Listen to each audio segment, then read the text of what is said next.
चौक server शहीद police की बड़ी कार्रवाई। 4 मंशियात फरोशों से हजारों बोतलें शराब समेत असला बरामद करके मुल्जमान को हवालात में बंद कर दिया। हमारे नुमाइंदे अमीन मोहसिन इस वक्त थाना सरवर शहीद के SHO मलिक मोहम्मद यूनिस के साथ मौजूद हैं।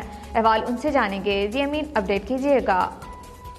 जी, मैं इस वक्त मौजूद हूँ थाना चौक सरवर शहीद में। यहाँ पुलिस थाना चौक सरवर शहीद ने एक बहुत बड़ी कार्रवाई की है। 4 मुल्जमान को गिरफ्तार किया और जिनके कब्जे जो है वो 1330 बोतल जो है वो देसी शराब और उसके साथ साथ विलायती शराब जो है वो भी बरामद की है और एक मुलज़म जो है उससे 2 अदद 30 बोर पिस्टल जो है वो बरामद किए गए हैं। मेरे साथ इस वक्त मौजूद हैं थाना चौक सरवर शहीद के SHO मलिक यूनिस साहब। आइए इनसे पूछते हैं वो इस जो है ये आज जो मुकामात रिकवर किया है, जो मुल्ज़मान जो पकड़े हैं मंशियात फरोश, इनके बारे में वो क्या कहते हैं। जी सर।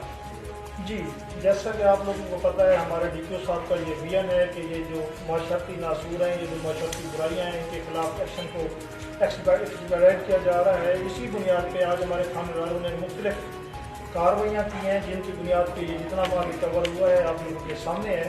और ये लोग भी अरेस्ट हो गए हैं, ये लोग पुराने काम करने वाले हैं और इंशाअल्लाह ताला इस तरह के जितने भी और लोग मौजूद हैं उनके खिलाफ ये कार्रवाइयाँ जारी और सारी हैं और उनको हवालात में बंद करके कार्रवाई की जाएगी।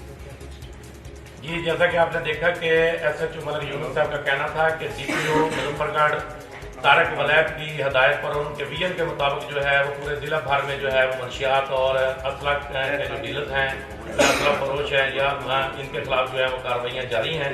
और इसी चीज़ को मद्देनजर रखते हुए चौक सरवर शहीद की पुलिस जो है वो भी एक्टिव है और इन एक्शन है और वो जो है मंशियात फरोशों के खिलाफ पुरजोर जो है वो कार्रवाई कर रही है। और इंशाअल्लाह ताला इनका कहना ये है SHO का कि इन जो जराइम पेशा अनासर है इनका कथा कमा करके रहेंगे। जी, पत्तों की